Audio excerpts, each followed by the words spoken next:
होते हैं। एक वो जो कोई भी परिस्थिति हो सत्य बोलते हैं, सत्यवादी हरिश्चंद्र। एक वो जो हमेशा सत्य बोलते हैं, कभी कभी मजबूरी में असत्य बोलते हैं, नरवा हस्ती, धर्मराज युधिष्ठिर।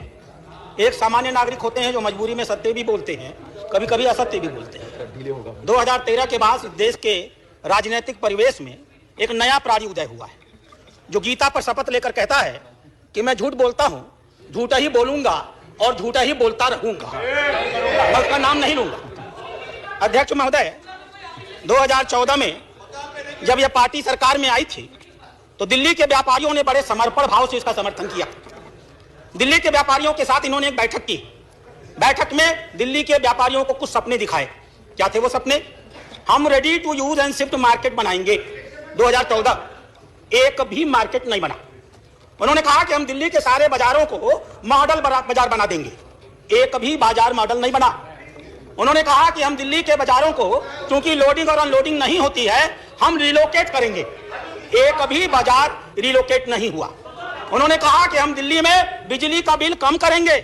सच्चाई यह है कि कमर्शियल का बिल दिल्ली में सारे अधिभार को छोड़ करके सबसे अधिक है, पूरे देश में सबसे अधिक है। 9 रुपए से लेकर के 14 रुपए तक का बिल देना पड़ता है।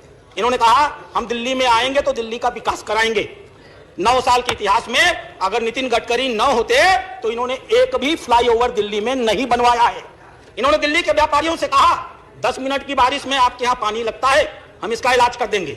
आज की स्थिति यह है कि 10 मिनट तो दूर, 2 मिनट भी पानी बरस जाए तो पुरानी दिल्ली पानी में डूब जाती है। इन्होंने कहा कि हम आपके हाउस टैक्स को, चुप रहो, इन्होंने कहा कि हम हाउस टैक्स को कम करेंगे। सच्चाई क्या किया इन्होंने? कमर्शियल टैक्स को 3 गुना किया। और उपसभापति महोदय, यह अकेला राज्य है जहां व्यापारी कमर्शियल टैक्स भी देता है और अपने दुकान के सामने का कूड़ा उठाने के लिए 500 रुपए से लेकर के 5000 रुपए तक का शुल्क भी अदा करता है। इन्होंने वादा किया था कि हम झोपड़ी झुग्गी वालों को पक्का मकान बना के देंगे। सच क्या है? भारत सरकार ने करोल बाग में 8000 मकान बनाए और शिफ्ट किया।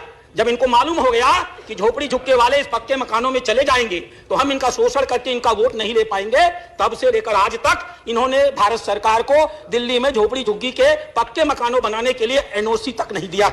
अध्यक्ष महोदय, इन्होंने वादा किया था कि हम दिल्ली के 351 सड़कों को रेजिडेंशियल की जगह पर कमर्शियल परमिशन देंगे। सच यह है कि आज 9 साल हो गया, एक भी सड़क को इन्होंने रेजिडेंशियल से कमर्शियल में बदलने का काम नहीं किया। जब अभी चुनाव हो रहा था एमसीडी का, एक मुख्यमंत्री गाजीपुर के पहाड़ पर जाता है, कुतुब मीनार की ऊंचाई पर चढ़ता है, कहता है दिल्ली कूड़े से डूबी हुई है, एमसीडी हमको दे दो, हम दिल्ली से कूड़ा खत्म कर देंगे। और सच्चाई क्या है? बजट में व्यवस्था करने के बाद कितनी क्रूर है यह दिल्ली सरकार।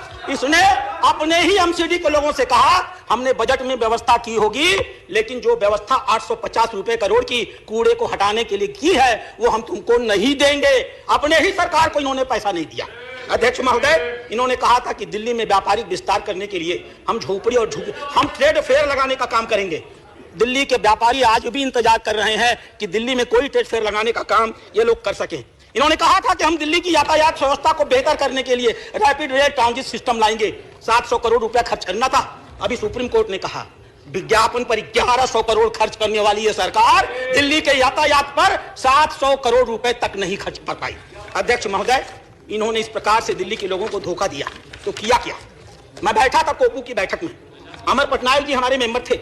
उन्होंने कहा जल्दी जाइए, दिल्ली डूब रही है, पानी लग गया। मैं उठ करके भागा, मैं वेस्टर्न कोर्ट में रहता हूं, वहां पहुंचा। वेस्टर्न कोर्ट में पीने के लिए पानी नहीं था। मैंने पूछा ऐसा क्यों? बोला वजीरपुर सेंटर डूब गया, इसलिए पूरे दिल्ली को पीने का पानी नहीं मिलेगा। कैसी शर्मनाक स्थिति पैदा कर दी। पहली बार अध्यक्ष महोदय 2019 में 8 लाख क्यूसेक पानी छोड़ा गया था और दिल्ली में कोई भी बाढ़ नहीं आई थी। इस साल सिर्फ 3,59,00,000 क्यूसेक पानी छोड़ा गया और पूरी की पूरी दिल्ली डूब गई। इसलिए डूब गई कि इन्होंने काम भी नहीं किया। 2 साल तक सिंचाई विभाग की बोर्ड की इन्होंने बैठक नहीं की। बैठक की डेट तय की, दिल्ली ने मुख्यमंत्री ने आने का वादा किया, मुख्यमंत्री गायब हो गया। दूसरी महिला मंत्री पहुंची, वो भी गायब हो गई। आज तक इन्होंने दिल्ली को यमुना के बाढ़ से रोकने के लिए 9 साल की सरकार हो गई, किसी प्रकार की कोई व्यवस्था नहीं की। इन्होंने किया क्या? परिवहन बस घोटाला किया। इन्होंने किया क्या? उपराज्यपाल ने अभी 437 लोगों को निकाला है। कोई सलाहकार था, कोई रिसर्च फेलो था, कोई विशेषज्ञ था, कोई रिसर्च एसोसिएट था, कोई कंसल्टेंट था, और वास्तव में क्या था? कोई किसी विधायक का आसपास का था, उसका भाई था, कोई किसी मंत्री का रिश्तेदार था, कोई आप पार्टी का कहीं का कन्वीनर था। ऐसे ऐसे लोगों को इन लोगों ने आरक्षण के सारे नियमों को थता बताते हुए बिना प्रॉपर तरीके से 60,000 से लेकर के 1.5 लाख तक रुपए तक की मासिक वेतन पर रखने का काम किया। और सबसे बड़ी बात, दिल्ली के 150 ऐसे चौराहे हैं अध्यक्ष उपसभापति महोदय, जहां अगर आप जाएंगे तो आदमी अपने हाथ में तख्ती लेकर खड़ा रहता है दिल्ली के सरकार की उपलब्धियों को बताने के लिए। एक एक चौराहे पे 4-4 आदमी, उनको तनख्वाह दी जाती है 20,000, लेकिन चेक से दिया जाता है 4,000। ये 16,000 रुपया ये लोग उसको कहां से पैसा लाके देते हैं? शायद अगर ये बताते